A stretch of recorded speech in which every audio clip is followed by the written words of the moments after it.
The next afternoon, the training session for the Brownsville Bells was drawing to a close. Mr. Hackett clapped his hands, blowing his whistle one last time. Good workout, girls. Hit the showers. He wiped his brow as Mr. Rourke and Tattoo walked onto the track. Mr. Hackett. Mr. Rourke called out. Ah, Mr. Rourke, Mr. Hackett smiled, glad to see a friendly face. Hi, boss, Tattoo greeted him. We just left the girls, Mr. Hackett reported proudly. Oh, they are really set for the big game tonight. Ah, everything is in order. Mr. Rourke's face did not share the manager's joy. Not quite everything, Mr. Hackett, the host said softly. There is a problem. This check you gave me for your fantasy bounced. Mr. Hackett froze, his eyes widening in pure shock. Bounced. Bounced, Mr. Rourke confirmed. Well, that is impossible, Mr. Hackett stammered, his voice shaking. I share, boss, Tattoo muttered sympathetically. Mr. Rourke looked down at his documents. Mr. Hackett, do you know a Mr. Charles Delco? Of course, Charlie Delco, Mr. Hackett replied quickly. Charlie Delco is not only my best friend, but he also happens to be my accountant. He takes care of all my money. Not that I have a lot, but what little I have, he looks after. Mr. Rourke sighed, delivering the crushing blow. It seems your accountant has closed your account. And when last seen, was taking a plane with a Miss Loven Blodgett. Mr. Hackett's world crumbled in an instant. You mean they skipped off with everything? He gasped. I am sorry, Mr. Hackett, Mr. Rourke said with genuine pity. But your fantasy is no longer a fantasy. It has now become very real. As real as all those bills you managed to pile up. Oh, I hope you haven't written personal checks for them. Mr. Hackett slumped against the railing. Well, of course I did, he whispered miserably. I thought it was part of the fantasy. Oh, I am so sorry, Mr. Rourke said. You understand my position, of course. I mean, since the fee for your fantasy was never paid, I cannot be responsible, as I normally would, for actions taken in the course of it. Mr. Hackett panicked, realizing the legal ramifications. Rourke, I spend thousands, he cried out. People go to jail for writing real rubber checks. Yes, that is true, Mr. Rourke admitted solemnly. I suppose prison is a possibility to be considered. Oh, yes. And those girls are counting on me. I am not going to let those girls down. But I don't want to go to jail either. What am I going to do? Mr. Rourke tapped his chin thoughtfully, pretending to just remember a vital piece of information. Something occurs to me, the host suggested. There is a gentleman here, a Mr. T.J. Cunningham, who was interested in buying the team a couple of weeks ago, perhaps. Perhaps he still is. Mr. Hackett looked up, a glimmer of hope returning. I hope he doesn't know the Bells record, the manager muttered. As I recall, Mr. Rourke continued, Mr. Cunningham insisted upon only one condition, a winning team. So if the Bells do win, that could be a way for you to fulfill your fantasy without cost, and it would mean staying out of jail. Mr. Hackett straightened his posture, determination taking over his fear. You are right, Rourke. All right, he wants a winning team, huh? All right, you just make sure that T.J. Cunningham is at that game tonight, because I am going to turn the Bells into the most exciting team that man has ever seen. Near the island's central kitchen, Suzanne Quinn was sitting at a table with Tina, the young waitress who had been serving them all weekend. Tina, she is so. Roy Bradford began as he walked up, admiring the local scenery. Yes, sir, Tina smiled warmly. Real pretty kids. Suzanne looked at the young woman with a kind expression. You always been a waitress? Suzanne asked gently. Ham, Tina nodded. Was saving to go to cooking school for a while. Then my daddy got real sick and had to quit his job, so all the extra money goes to my folks. Sure wouldn't mind being in that winner's circle tonight. Suzanne felt a deep pang of sympathy. I wouldn't either, she softly replied. Suddenly, a plume of thick black smoke billowed out from the kitchen window. Hey, looky there. Something is burning, Roy shouted, pointing at the building. Oh, no. Murphy. Tina screamed in terror, dropping her tray. Oh, no, say, it is. You don't understand. Murphy is still inside. Mr. Rourke and Tattoo rushed toward the scene as the alarm began to sound. Somebody is in there. Holy moly! Tattoo cried out. Before anyone could stop her, Suzanne Quinn tied her apron around her face. Oh, Susie, come back here! Roy yelled, reaching for her, but she was already running through the door. Mike, a young boy from the staff, ran up to Mr. Rourke, crying, "Where are your parents?" Mr. Rourke asked urgently. "They went sightseeing, but Murphy is in there, Mr. Rourke," Mike sobbed. "So Susie. Susie. Oh, no, no, no, no." Tattoo shielded his eyes as a small explosion shook the kitchen. Oh, my God. A moment later, Suzanne emerged through the thick smoke, coughing heavily but coughing with a triumphant smile, cradling a small, terrified creature in her arms. "What was this cute little old thing?" Roy asked, rushing to help her. "Murphy," Mike cheered, taking the pet from her arms. "Oh, Murphy is a dog," Roy muttered, completely stunned. Mr. Rourke walked up to Suzanne, checking her for injuries. "Miss Quinn, that was a very foolish thing to do," the host said, though his voice was filled with deep respect. "I know," Suzanne wheezed, wiping soot from her forehead. "Sometimes my brain doesn't work as fast as the rest of me." Mr. Rourke smiled warmly. "Well, I will bet as far as our benefactor's concerned, you just did something that was noble and unselfish." Suzanne's face lit up despite the dirt. "You think so, Mr. Rourke?" "I would say so, yes," the host confirmed.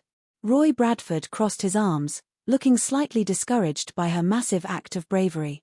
"Well, I guess that makes us all even," Roy muttered. "Well, I wouldn't say that," Suzanne teased gently. "What do you mean?" Roy asked. "Well, getting beat up by a bully is one thing," Suzanne reasoned, "but it doesn't compare to catching a criminal or risking your life. I mean, if I were the benefactor, I would have to choose between the two of you. Wouldn't you, Mr. Rourke?" Mr. Rourke merely smiled, keeping his thoughts to himself as the final hour approached. Back in the arena locker room, Mr. Hackett stood before the Brownsville Belles, who were dressed in their glamorous new showgirl-inspired uniforms. "Look, girls, we have only been together just a short time, and we really haven't had a chance to talk to each other," the manager began, his voice echoing in the concrete room. "But I do have one philosophy in life, and that is nobody ever remembered anyone who came in second." One of the veteran skaters looked up, a sad smile on her face. "We do," she said quietly. "We almost always do. I mean, lately, losing seems to be what we do best." Mr. Hackett slammed his hand on the table, refusing to accept the defeatist attitude. "You are going to have to stop using the word loser," he demanded passionately. "That is something in the past. You have to think about the future. Remember the words of the immortal Satchel Paige. Don't look back. Something might be gaining on you." Sandy, the team captain, looked at him with a puzzled expression. "What does that have to do with anything?" "I am so glad that you asked that question, young lady," Mr. Hackett responded instantly, stepping into the center of the room. "Because I am going to tell you what is gaining on you. What is gaining on you is defeatism. How can you win if you come out here thinking that you are going to fall flat on your faces? Well, let me tell you. I am going to do everything that I can to make the Belles winners, and I am sure that I am going to get your full support. Let's get to work here. Let's try to get her." Sandy stood up, looking at her teammates before looking back at Norman. "It is not that we don't want to believe in you," Sandy explained softly. "It is just that we have been burned too many times." Miss Andy, another skater, nodded in agreement. "I think I should at least be given a chance," Mr. Hackett pleaded. "Something else. Maybe you are different. Maybe you can make winners out of us," Andy said, a spark of hope in her eyes. "I can," Mr. Hackett promised with absolute certainty. "I mean, we were a really good team.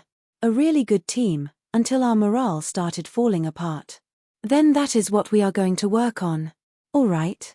Okay," the girls began to murmur, their spirits rising. "Okay." Mr. Hackett walked out to the hallway where Tattoo was waiting. "How did I do, Tattoo?" the manager whispered anxiously. "Pretty good," Tattoo complimented, but then added a worrisome thought. But what happens if they find out that you made them think of turning the team? Mr. Hackett groaned, burying his face in his hands. Well, I wouldn't blame them if they wanted to kill me. What else can I do? I want to spend the next 10 years cracking rocks. In the main pavilion, Tattoo was sitting at a table enjoying a large dessert when Roy Bradford walked in, looking incredibly agitated. Hi, Tattoo, Roy said, pulling out a chair. Mind if I sit down? Please do, Tattoo replied, gesturing to the treat. Oh, hot fudge sundae, huh? Roy noted. They better dig in. I know how fast they melt. Oh, hey, don't mind me. This contest got me so wired, I can't eat. A real killer is not knowing who the benefactor is. I suppose you know, do you, Tattoo?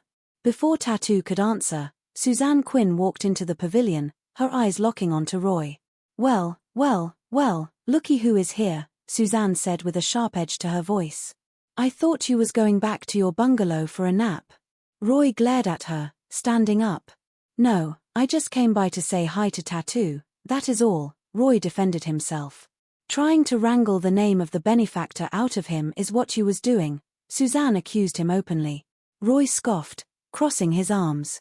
Well, what if I was? You wouldn't even be here if you weren't trying to do exactly the same thing. I am here because I figured you was doing something sneaky, and I was right. Roy stepped closer, his voice rising. You were caught following me around, sneaky. Not as sneaky as getting the name of the benefactor so you could go buttering him up. Maybe I just wanted to ask him what pile of corn he pulled your name from. Suzanne clutched her fists, her Texan temper flaring. If I didn't think we was being washed right now, I would knock you clean on your rear end. Tattoo stood up on his chair, waving his hands frantically to maintain order. People, can you settle this somewhere else? The small assistant pleaded. Roy shot one last glare at Suzanne. I would better not catch you pulling anything like this again, he warned. Yeah, well, just don't go playing bloodhound or you won't, Suzanne snapped back as they both marched off in opposite directions. The atmosphere in the locker room was buzzing with a mix of nerves and excitement as the final countdown to the game began. Leave it up to Norman to come up with this crazy idea of us wearing showgirl gals, one of the skaters laughed, adjusting her feathers. Boy, he is something special. Mr. Hackett walked into the room, his eyes shining with pride. It is me, girls, he announced. Ah, you look great. Nice. All right, girls, listen up. I don't have to tell you what this night means. It is us against them. It is good against evil.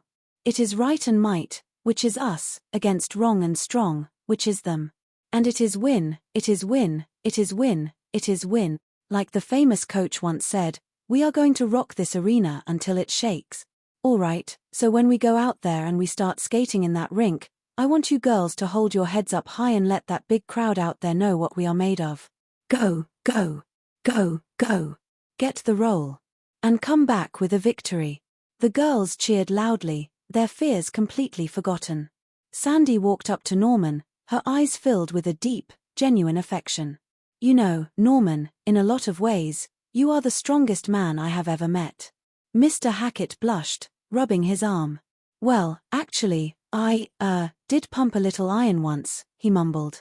I don't mean strong that way, Sandy clarified, stepping closer. I mean you are the first manager who hasn't given up on us, who hasn't thought of us as a bunch of losers. So tonight, Norman, we are going out there and we are going to win for you, for sticking by us. And because we love you. Especially me.